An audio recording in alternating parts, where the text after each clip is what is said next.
All right, so without further ado, so today I'm going to present RSA-Svl, which is a model for the use of pragmatic use of vague terms in natural language. Let me start with the puzzle. If someone tells you that Anne is not very tall, you're likely to infer that she's actually rather short, not tall. But if someone tells you that the table is not very dirty, you likely conclude that the table is somewhat dirty. And so the puzzle here is we have two sentences with very similar structure, not very plus an adjective. And in the first case, we derive a negative inference, not tall. In the second case, a positive inference, rather dirty, somewhat dirty. And of those two cases, two is actually expected. We can explain it as a structural implicature. Not very dirty competes with not dirty, which is shorter and more informative. And so by Gaussian reasoning or whatever mechanism you like for implicature, you negate the alternative, not dirty, and you get the inference somewhat dirty. So the puzzle is, why doesn't this happen with one? And what we argued at the time is that the relevant difference is that tall is vague, whereas dirty is not. And indeed, if you replace tall with taller than John, for instance, which is not vague, then the implicature comes back. Anne is not much taller than John, you get the inference that Anne is somewhat taller than John. So the explanation we gave at the time was that the utterance not very tall and its alternative not tall are both vague. And what happens is that you can't really satisfy both at the same time. You can't have a height that would be clearly not very tall, but also clearly tall. And so we generalized the notion of borderline contradiction that had been introduced by Ripley for sentences like tall and not tall. And we argued that basically any sentence with vague terms that cannot be clearly true for any height, for instance, would be a borderline contradiction. And so tall and not very tall would be such a sentence. And then we generalized the notion of innocent exclusion, which comes from the grammatical theory of implicatures, which is designed to avoid classical contradiction. And we argued that we can just postulate that it also avoids borderline contradiction and not just classical contradictions. The problem with that explanation, there are a few. The first one is it's hard to quantify what counts as a borderline contradiction, because the problem with vagueness is that not only you can't clearly distinguish tall people from not tall people, but you can't even distinguish clearly tall people from borderline tall people, and so on and so forth. That's what we call the problem of higher order vagueness. So it would be very hard to quantify when exactly you have a sentence that is a borderline contradiction. The second issue is that it would also require a very specific interface between semantics and pragmatics, because you would need the X operator, which is a semantic operator, to be sensitive to pragmatic factors such as the distribution of the threshold. That's not impossible, but it would have to be spelled out explicitly. And the last issue is empirical. That doesn't explain some effects of focus. So if you stress very, if you go back to the first sentence, but you now say Anne is not very tall, then you get the implicature again, that she's somewhat tall. Whereas you don't get that for other cases where innocent exclusion was meant to block an implicature. So if you say Anne saw Bill or Chris, you don't get the implicature Anne didn't see Bill, which is what you would get if focus was enough to overcome innocent exclusion. So the RSA-Svl is an attempt to, is a model which will recast basically the same kind of explanation informally, but within a quantitative pragmatic model without having to encode the sensitivity to vagueness in the semantic operator. It builds on the rational speech act framework, which Irena thankfully introduced for me, so I can skip a bit of that. But unlike previous work in this framework, our goal will not be to explain why there is vagueness in language. We'll take that for granted and we'll try to explain how it affects communication, and in particular, how it interacts with implicatures. And there are three key ingredients to the model. The first one is second order vagueness, which I mentioned a second ago. The idea is that when you have a vague adjective, you don't have just uncertainty on the threshold of the adjective, but also higher level uncertainty on the distribution on that threshold, The second ingredient is supervaluationism, which I'll come back to in a second. And the third one is grammatical exhaustification. So thankfully, again, I don't have to introduce that. The idea is that you have an operator, which is a bit like a silent only, that can derive the implicatures directly in the grammar, in line with a lot of formal semantic pragmatic literature, but also recent RSA work. And crucially, we won't encode in this operator the sensitivity to vagueness. We'll stick to the classical definition of the X operator. Now, back to supervaluationism. This is an old idea from the philosophical logic literature. And the idea is that some sentences can be underdetermined because they have vagueness or some other properties. And those sentences can be precisified in multiple different ways. And we say that the sentence is true if and only if it's true under any precisification. To take an example, a plural definite like the books would be underdetermined between an existential and a universal interpretation. And so when you say Sue read the books, this is true if and only if it's true under both interpretation, which means that Sue has to have read all of the books. Whereas the negation, Sue didn't read the books, would be true if and only if not only did she not read all of the books, but she didn't read any of the books. And so if she read some but not all of the books, neither sentence is true. Spectre 2017 proposed to implement this in the RSA model within the RSA framework. And the idea is to introduce multiple interpretation functions, which correspond to the different specification of supervaluationism. And you encode you parameterize the literal listener L0 with this. So the posterior, do I have a pointer? So the posterior on the world given a message and an interpretation function would be proportional to the usual prior on the world and the truth of that sentence in this world given this interpretation. At the next step, the pragmatic speaker will now consider the average utility across all possible interpretation. So instead of just looking at the log L0, the informativity we have in the RSA framework, we take the average across all possible interpretation functions with a certain prior on them.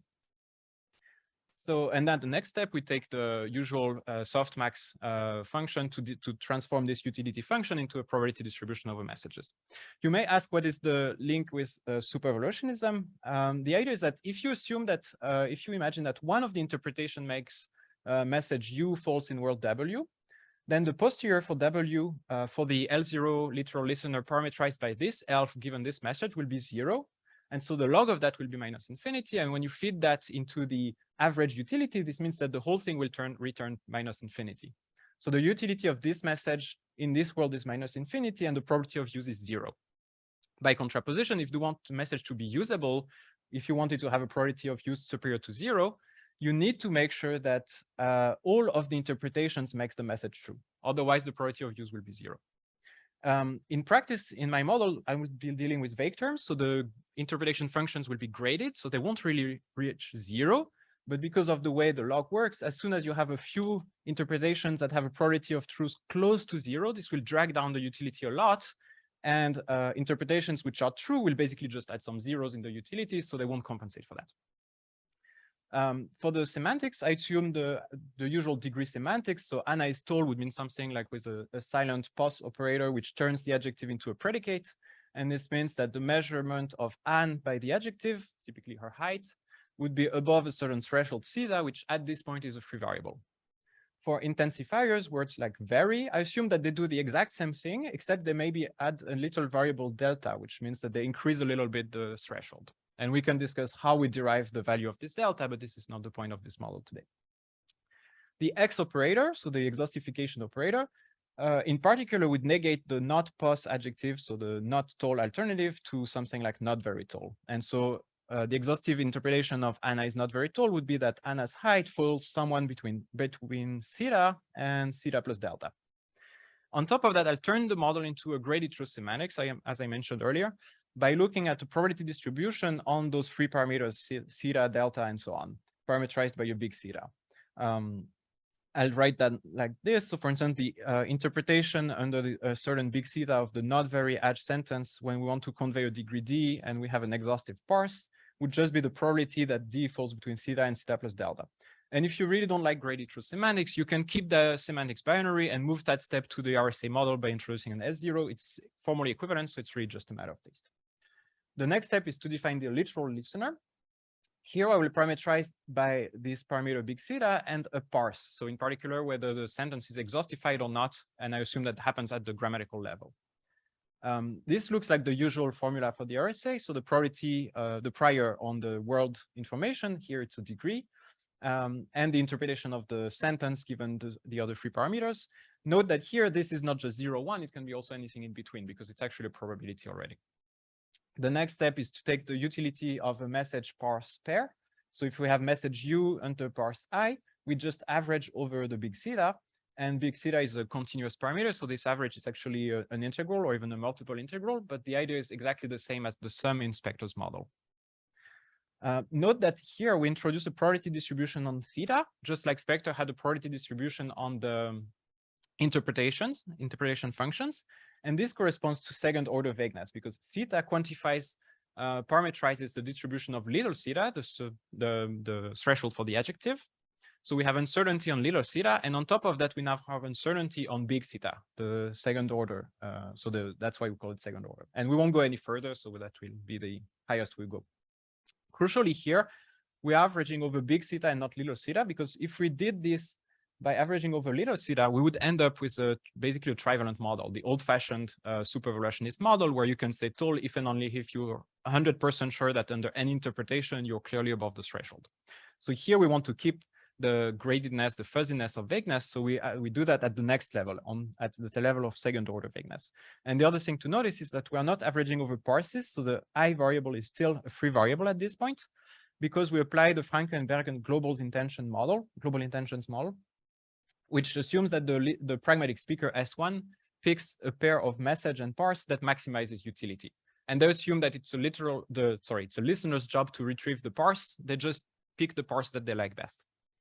At the final step, we have the pragmatic listener who will try to retrieve both information about the world, the degree, and the parse from a message. And they do that in a Bayesian way as usual. And note that the parses, of course, depend on the message because different messages have different parses. So this probability distribution will be, I'll just assume it's uniform, but it depends on the message. Okay, and just so you know, the SVI corresponds to super-evolutionist intentions. The next step is to evaluate the model, of course. So we test the model on the data from Leffler et al. Experiment 1, and they tested adjectives tall and late. Tall, well, tall is tall, late as in late for work, which is a minimum standard adjective. Sorry. Yeah, they tested a number of constructions. What's important for us is that they had the bare adjective, very adjective, not adjective, and not very adjective. They tested at different points. So assuming that work started at 9 a.m., they had sentences like Donna showed up to work at 8:40 or 8:48 a.m. And Mary said Donna was not very late. Then participants answer with a slider whether they disagree or they agree. And the idea is that if they don't derive any implicature, this is actually true because she arrived on time or even earlier. So it's not the case that she was very late. But if you derive the implicature late but not very late, then this sentence becomes unacceptable because the implicature is false. All right.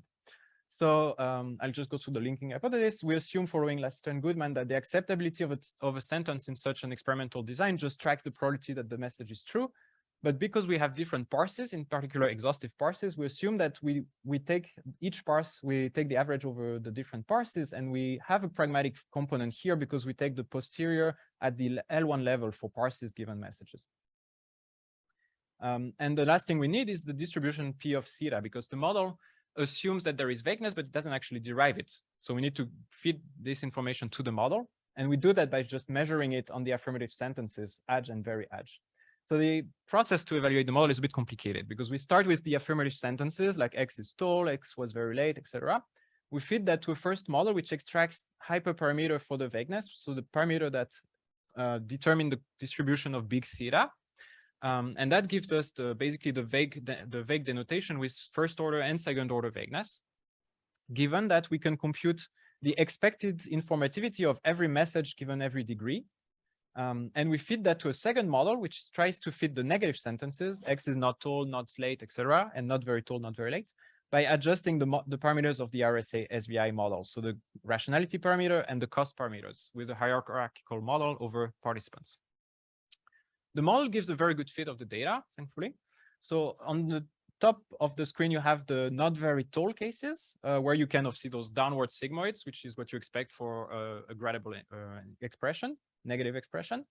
And for late, we see a different number of patterns. So some participants, for instance, clearly derive the implication. So they reject not very late when the person is early. Some of them fully accept it and some are in between. So there's a pattern, an array of different behaviors, but the model can capture all of them just by assuming different cost and rationality parameters. Importantly, the posterior distribution for the X parse for not very tall is much lower than that for late. And we can explain why it's not even 0. And the next thing we want to do is that we want to make sure that the model is actually responsible for the good fit, because don't forget that I fed it all the information about the vague denotations and each individual participant's interpretation of the adjective. So it has a lot of information to begin with. So to make sure that there's a real contribution from the model, I compared it to a literal baseline. And I had also some concerns about overfitting and biases. So I compared, I adjusted the number of cost parameters that go into the message and the number of parses it considers, because I skipped some details about each parses. But when we do that, what happens is that every implementation of the RSA-Svl fares much, much better than the literal baseline model. So to conclude, I'm not sure how I'm doing this time, but yeah, I should finish maybe. So the model incorporates recent advances from the RSA framework, in particular the global intention and super-evolutionist RSA model. together with some old insights from formal semantics and philosophical logic, in particular higher order vagueness. And together, this gives us a very good account of the interaction between vagueness and implicators, both quantitatively and qualitatively. And I focused on this like not very adjective construction, which is quite specific, but the model makes very general predictions about any sentence with vague terms. So in particular, now I'm looking at cases like all of the tool students left, which have also some interested case properties. And the main limitation of the model is it needs quantitative input for vagueness. So we need to either measure that or derive that from another model. There are some quantitative models that have been proposed, the RSA, Lassiter and Goodman model, but also the SOM. But those only make a prediction about first order vagueness. So we need to expand them a bit. But if we do that, that would immediately make the RSA-Svl more practical because we could just feed it some data and it would make immediately predictions. Okay, thank you. And the code is available online.